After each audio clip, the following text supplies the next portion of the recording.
Hi everyone, I'm Anuj. I hope you all are doing well.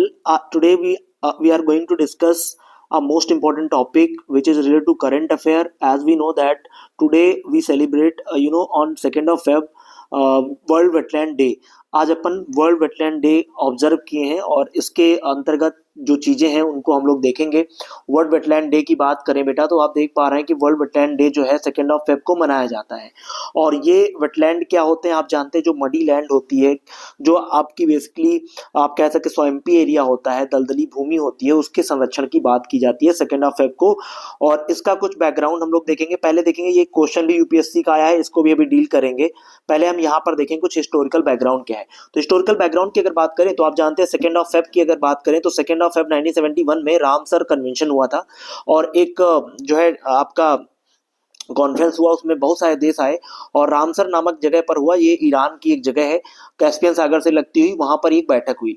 और जितने भी दुनिया में आपके वेटलैंड है, रामसर साइट है, उनको बचाने की बात हुई, दलदली भूमियों को बचाने की बात हुई.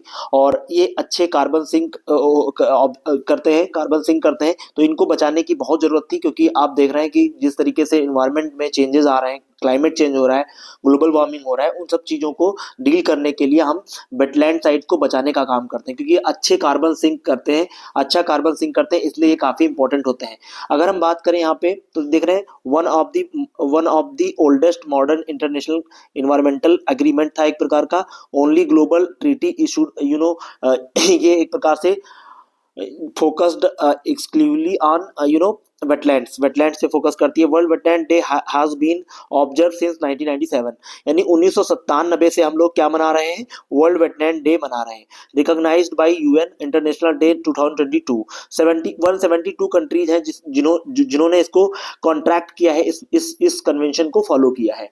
यहाँ तक बात समझ में आ रही है. अब हम आगे बढ़ेंगे और देखेंगे इसका सिग्निफिकेंस क्या है. आप देख रहे हैं अमंग द प्रोडक्टिव इकोसिस्टम है ना ऑन दी अर्थ. और जो पीट लैंड्स है, मैंग्रोव एरिया है, या जो आपके रिवर्स हैं, फ्लडी प्लेन्स हैं, पीट लैंड है नियर बाई, इसको स्टोर करने की, क्योंकि इनको कार्बन ऑब्जर्व मतलब एब्जॉर्ब करने की इनकी क्षमता ज्यादा होती है ना. More of the all forest combined 1/8 people depend on the wetlands their livelihood, and wetlands 60% of the coastal population from the floods and droughts and storms. ये बात आपको समझ में आ रही होगी. अब हम आगे देखेंगे जो टाइमलाइन है इस बार जो आपका मनाया जा रहा है 2026 का वेटलैंड डे, इसकी जो आपकी बेसिकली क्या है, आपका इसमें क्या इंपॉर्टेंस रखा गया है, इसमें देखिए हाईलाइट्स क्या है. Role of indigenous communities, local people को लेकर के काम करने की बात की गई है. और इसमें बात की गई recognised traditional practices that help protect wetlands. और जो मतलब लोगों में जागरूकता बढ़ा करके, इकोसिस्टम को डेवलप करके, कल्चरल एक्टिविटीज करके हम लोग क्या कर सकते हैं, आपके वेटलैंड्स को बचा सकते हैं, इसकी बात करी गई है. अब देखिए सेकंड ऑफ देखिए दो नई आपकी रामसर साइट इंडिया में जुड़ी हैं, उनकी बात कर रहा है पटना बर्ड सेंचुरी. इसकी ऑलरेडी हमने वीडियो बना दी है, बट यहाँ पे देख लीजिएगा एटा में पड़ती है, लोकेटेड इन जो जालेसर सब डिवीजन है एटा का, वहां पे आपको देखने को मिलेगी. यूपी की सबसे छोटी वाइल्ड लाइफ सेंचुरी है, जो कि 1 स्क्वायर किलोमीटर एस्टैब्लिश 1991 में एस्टैब्लिश हुई थी.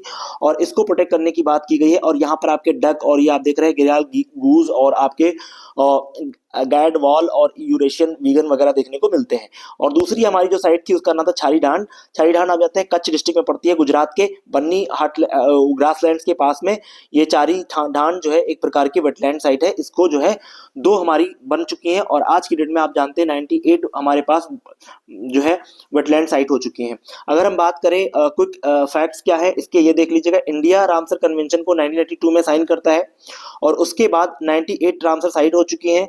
टोटल आपका 13.6 लाख स्क्वायर जो हेक्टेयर पर आपका एरिया फैला हुआ है. तमिलनाडु की अगर बात करें तो मैक्सिमम रामसर साइट्स हैं, लगभग 20 रामसर साइट है. तमिलनाडु के पास सबसे ज्यादा रामसर साइट हुआ करती हैं. ये पॉइंट आपको याद रखना है. और फिर हम आगे बढ़ेंगे और चीजों को ऑब्जर्व करेंगे. अगर हम बात करें यहाँ पर जो ये इस साल जो आपकी ऑब्जर्व हुई है, इसके बारे में खास बात अभी हम देखेंगे, बट अभी यहाँ पर देख लीजिए वेटलैंड से रिलेटेड कुछ फैक्ट्स हैं, यहाँ पे समझ लीजिएगा. ये एक आपका क्वेश्चन पूछा गया था और वेटलैंड्स का जो हाई इल टॉपिक इस बार क्या रखा गया है, सेव फॉर दिस रिवीजन, आपके एस्पिरेंट्स काफी रिवीजन करें, ये प्रीलिम्स का क्वेश्चन है 2022 का, इसको देख लें। देखिए होकेरा जो आपके वेटलैंड साइट है ये पंजाब में नहीं मिलती है, याद रखिएगा। होकेरा वेटलैंड साइट मिलती है आपकी जेएनके में, तो ये वाला आपका गलत हो जाएगा, यहाँ पे क्या हो जाएगा, जेएनके हो जाएगा। जम्मू एंड कश्मीर में होकेरा मिलती है। रेणुका हिमाचल प्रदेश में है, रुद्रसागर त्रिपुरा में है, लेकिन जो आप ये देख रहे हैं सष्टकोट्टा जो है ये केरला में है, ना कि तमिलनाडु में। तो ये आप देख रहे हैं ओनली 2 जो है आपका राइट है, तो B is the right answer here. तो ये देखिए यानी कि रेणुका वाला और आपका ये जो रुद्र सागर है, 2 सही है, बाकी गलत है। आई होप ये चीजें आपको समझ में आई होंगी। Thanks for watching.